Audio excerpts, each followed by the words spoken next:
관절이 불안정해지면 우리 몸은 이를 보상하려고 잘하게 되는 게 있습니다. 바로 뼈 돌기입니다. 뼈 돌기요? 돌기요? 네. 뭐야? 뭐야? 어머, 이거 너무 무섭다. 그냥 딱 보면은 좀 밉게 자란 치아 같아요. 네, 맞아, 맞아. 뾰족뾰족하게. 네. 울퉁불퉁. 네, 저 울퉁불퉁한 게 바로 뼈 돌기입니다. 골극이죠. 닳아버린 관절을 보상해주기 위해서 뼈가 저렇게 튀어나오는 겁니다. 즉 관절이 불안정해지니까 우리 관절을 지탱해 주려고 뼈를 내 몸이 키워주는 거죠.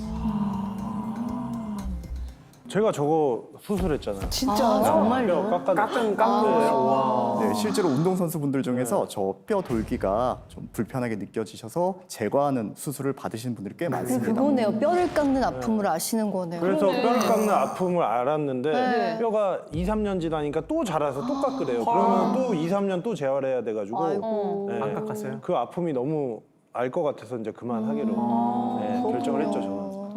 여러분, 가시에 찔리면 어떨까요?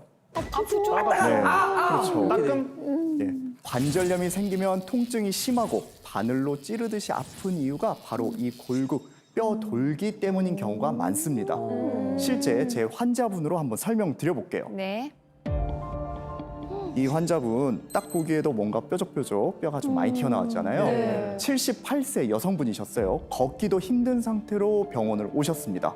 엑스레이를 보면 관절 연골이 모두 닳아서 뼈와 뼈가 붙어있는 4기 관절염에 해당이 됐는데 저 화살표로 표시한 부분들, 저 부분이 바로 뼈 돌기, 골극이 자란 겁니다. 아, 진짜요? 한두 개가 아니네요. 그러니까 너무 많은데요, 뼈돌기가?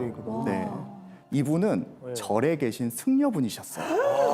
승려요? 예. 아, 그럼 매일 그 108배 이런 걸 많이 하셨나 보다. 아, 무릎. 네, 그러네요. 거의 매일 무릎을 꿇고 수행하시고 무릎 꿇은 채 또 일을 많이 아이고. 하게 되죠. 그러다 보니 관절염이 굉장히 빠르게 악화된 분이셨습니다.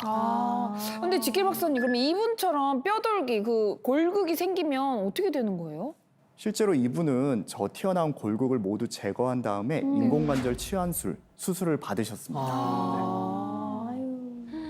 제가 골극은 아까 관절의 안정성을 위해서 생긴다고 했잖아요. 네. 연골 손상과 마모가 심하고 염증이 심할수록 골극도 심해집니다. 결국 관절 표면은 더 퇴행성 변화를 겪을 수밖에 없겠죠. 네. 문제는 이렇게 한번 퇴행성 변화가 일어나면 돌이킬 수 없습니다.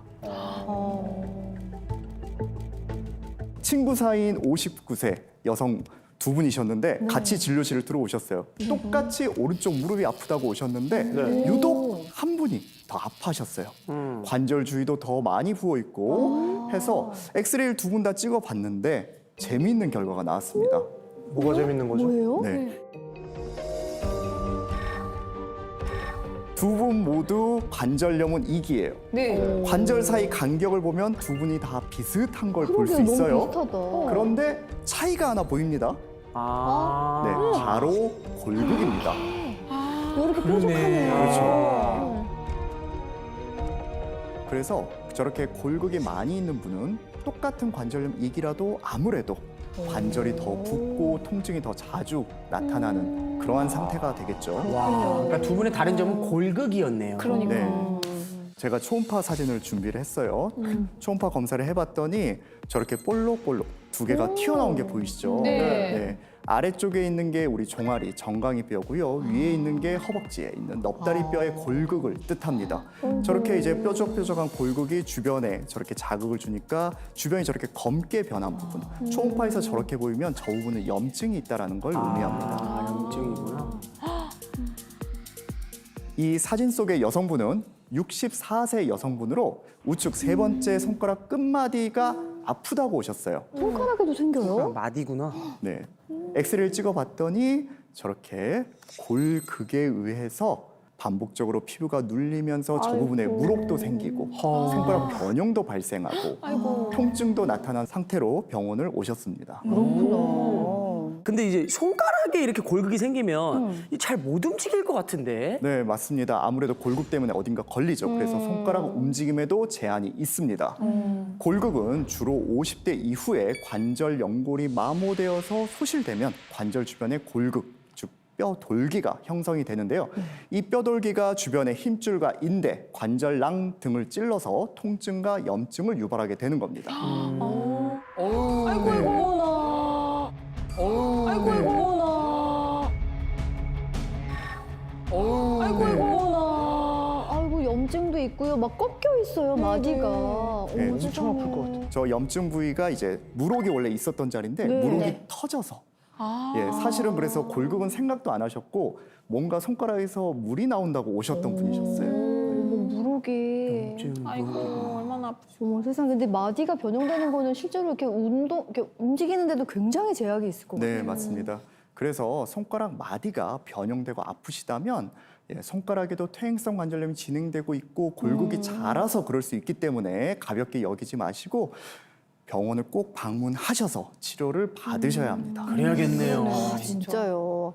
박사님, 근데 이렇게 관절을 아프게 하는 골극이 안 자라게 하려면 연골 세포를 좀 튼튼하게 잘 지켜야겠어요. 네, 맞습니다. 특히 우리 40대이신 이재님이나 오나미님 그리고 문희선 치킨 박사님은 이제부터 연골을 더 잘 지키셔야 저러한 골극이 생기는 걸 막을 수 있습니다. 아니 지킬 박사님 성민 동생도 40대인데 왜 저희 셋만 저기 골골 걱정을 해야 되는 걸까요? 안타깝게도 관절염에는 여성분들이 좀 불리합니다.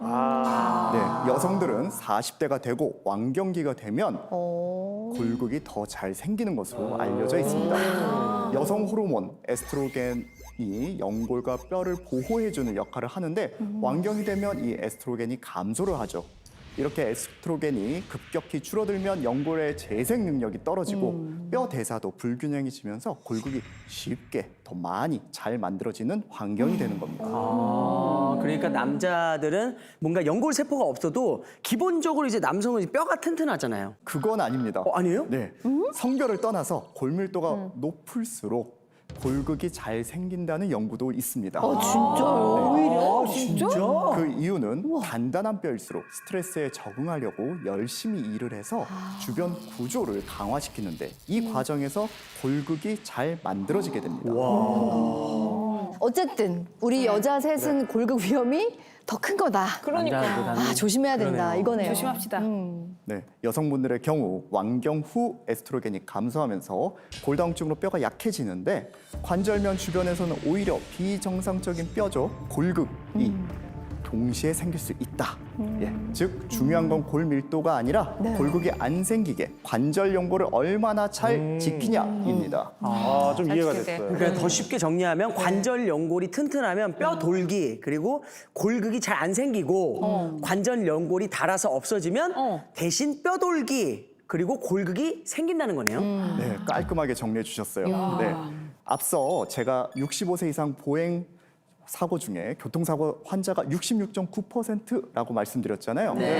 나이가 들어서 관절염으로 무릎이 아프면 횡단보도나 길을 빨리 건너려다 아까 보신 영상처럼 어르신들이 넘어져서 넘어지시는. 골절되어서 오시는 분들이 굉장히 많습니다. 네. 실제로 연령대별 횡단보도 건너는 속도를 경찰청에서 한번 연구를 해봤어요. 네. 그랬더니 젊은 분들에 비해서 65세 이상 고령자분들이 횡단보도를 건너는 속도가 많이 느렸습니다. 몇 %나 느려졌을까요? 한 50% 정도 봅니다. 네. 55%? 정답은 80%가 느려졌습니다. 80%나요? 잠깐만, 그러면 10초 만에 건널 수 있는 거 18초에 건너는 거예요? 와, 아유, 네. 65세 고령자분들이 횡단보도를 건너는 속도가 젊은 분들에 비해서 80%나 느리다. 이렇게 알려져 있습니다. 네. 아니, 그러면 이제 괜히 나가서 사고 안 당하려면 그 어르신들은 뭐 집에 가만히 계실 수도 없는 거고 그러니까. 그거 어떻게 해야 되나요? 일단은 집에서 운동을 하시면 됩니다. 오, 집에서. 최근 나온 연구 하나 소개해 드릴게요. 네. 네. 무릎 및 고관절의 골관절염 환자를 대상으로 홈 트레이닝을 시행해 봤어요. 네. 그랬더니 비교군에 비해서 통증이나 관절 기능, 균형 능력, 그리고 일상생활 동작 등에서 유의미한 개선 효과가 있다고 확인이 되었습니다. 그러니까 어디 멀리 갈 필요 없이 집에서 홈 트레이닝만 해도 통증도 줄고 관절 기능도 좋아진다. 네, 집에서 하는 운동이라고 절대 무시할 게 아닙니다. 그러네요, 진짜. 보통 이제 주 3에서 5회, 네. 1회 때 20분에서 30분 정도만이라도 허벅지와 엉덩이 근육을 강화하는 홈 트레이닝을 꾸준히 해주면 통증도 줄고 보행 속도도 빨라지고 일상 활동이 훨씬 편해지는 겁니다. 와, 요거는 기억해야겠네요. 주 그러니까. 3회 한 30분 정도의 홈 트레이닝은 무조건 하자. 네, 지난 7월에 발표된 OECD 국가의 기대 수명 조사에 따르면 우리나라 기대 수명이 83.5년이라고 합니다. 그런데 인간의 관절 수명은 보통 60년으로 봅니다. 네, 그런데 이제 이 60년이라는 게 아껴 썼을 때 기준이에요. 그래요? 빨리 사는 아끼고 거야. 잘 써야 최대 60년. 아하, 그럼 기회 누나는 얼마 안 남았네. 남았어. 몇 년 남은 거예요? 어떡해? 여러분, 우리 몸의 관절의 연골 세포 수가 가장 많은 나이는 20대입니다. 20대가 지나서 태주 씨처럼 30대가 되고 더 나이가 들어서 다른 분들처럼 40대가 되면 내 연골 세포 재생이 잘 안 된다는 점 반드시 명심하셔야 합니다. 네. 젊은 시절 내 관절 연골을 잘 지켜야 뼈돌기가 안 만들어지고 관절이 아프지 않고 그래야 잘 걸어 다닐 수 있습니다.